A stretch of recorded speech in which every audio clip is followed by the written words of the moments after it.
Hello guys, good morning. अनि आजको मेरो ब्लग चाहिँ स्वीट शपबाट स्टार्ट हुन्छ। अनि आज चाहिँ मैले बिहानै उठेर अनि लड्डुहरू अनि किनेर लिएर आएँ। अनि म र मामा चाहिँ गएर लिएर आएको थियो। अनि आजको ब्लग चाहिँ एकदमै छोटो हुन्छ तर एकदमै रमाइलो, एकदमै मेमोरिजहरू भरिएको हुन्छ है। अनि सबैभन्दा सुरुमा चाहिँ मेरो आउटफिट चेक। मेरो आउटफिट हेरिदिनु होला। आजको चाहिँ मेरो आउटफिट एकदमै सिम्पल छ है गाइस।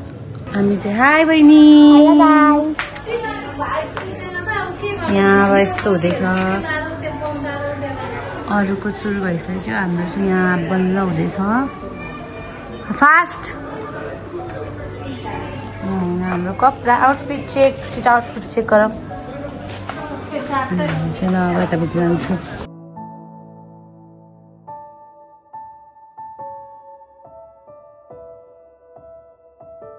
अब चाहिँ मेरो मम्मी अनि मेरो ठुलो मम्मी र आन्टी भएर चाहिँ पूजा गर्न स्टार्ट गर्न लाउनु भएको छ। अनि मम्मीहरूको पछि चाहिँ बल्ल हाम्रो पालो हो नि त, अब ठुलोबाट स्टार्ट हुन्छ। अनि त्यही भएर हाम्रो चाहिँ मम्मीहरूले चाहिँ पूजा गर्नुभयो। अनि ठुलो मम्मीले चाहिँ त्यहाँ ओखरमा टिका लाउँदै हुनुहुन्छ। ओखर फोड्नुभन्दा अगाडि त्यो गर्नुहुन्छ नि त। अनि त्यसरी लाउँदै हुनुहुन्छ। अनि मेरो मम्मीले चाहिँ ओखर फुटाइदिनु भयो। अनि त्यसपछि सबैजना भित्र पस्नुभयो। अनि मलाई पनि भित्र आइज अनि फोटो खिचिदिनु पर्ने मैले नै हो। अनि त्यही भएर म चाहिँ छिटो भित्र पसिहालेँ म पनि। अनि त्यसपछि म फोटोहरू खिचिदिएँ, भिडियोहरू खिचिदिएँ। अनि कुनै क्लिपहरू चाहिँ राखेको छु, सबै चाहिँ छैन तर कुनै मात्रै छ। अनि मेरो मामाहरूलाई टिका लाउँदै हुनुहुन्थ्यो, मेरो मम्मीहरू, आन्टी अनि ठुलो मम्मी भएर। अनि यो चाहिँ सबैको भाग हो है, हेर्नु गाइस।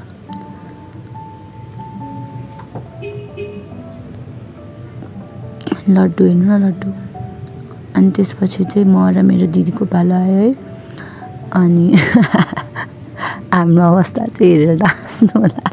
हामीले यस्तो पूजा गर्दैन नि त खासै राम्रोसँग। अनि आएन, हाम्रो चाहिँ पोजिसन दिनु नतर्सिनु होला। अनि मेरो दिदीले चाहिँ ओखर फुटाउनु भयो। अनि त्यसपछि चाहिँ हामी भित्र छिरिहाल्यो। अनि त्यसपछि चाहिँ हामीले पनि भाइलाई टिका लगाइदियो है। त्यसको चाहिँ भिडियो छ।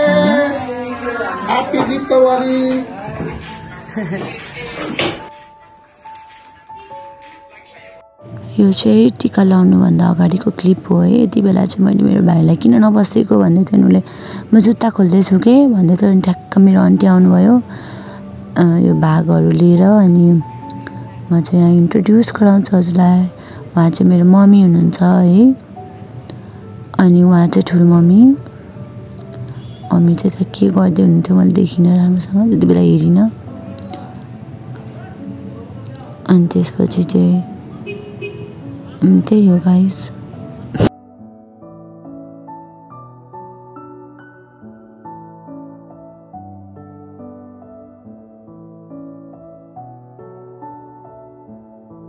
अनि यति बेला चाहिँ मलाई यस्तो गर्मी भइरहेको थियो, यस्तो झाउलाइरहेको थियो। अनि मेरो बाबाले चाहिँ कलर गर्नुभयो रहेछ कपाल। अनि पुरा फ्लेक्स हान्दै हुनुहुन्थ्यो। अनि म हाँस्दै थिएँ। त्यसपछि चाहिँ यहाँ चाहिँ फोटोसुट हुँदैछ सबैजनाको है। मेरो चाहिँ भइसकेको थियो, मेरो र मेरो दिदीको चाहिँ भयो। अनि मम्मीहरूको खिचिदिँदै थियौँ हामी चाहिँ। अनि म चाहिँ यत्तिकै सर्ट क्लिप खिचिदिएको। अनि त्यसपछि पालुवामा मेरो बेडको यति धेरै हालत नराम्रो थियो। अनि कपडा पट्याएँ, मिलाएँ। अनि फेरि माथिबाट छतबाट चाहिँ कपडाहरू उठाएर त्यसलाई नि पट्याएँ। अनि गाइजहरू, अनि आजको चाहिँ यो भिडियो चाहिँ एकदमै सर्ट छ तर एकदमै मेमोरेबल छ है। मन पर्यो भने चाहिँ लाइक, सेयर, सब्सक्राइब, कमेन्ट गरिदिनु होला। बाई।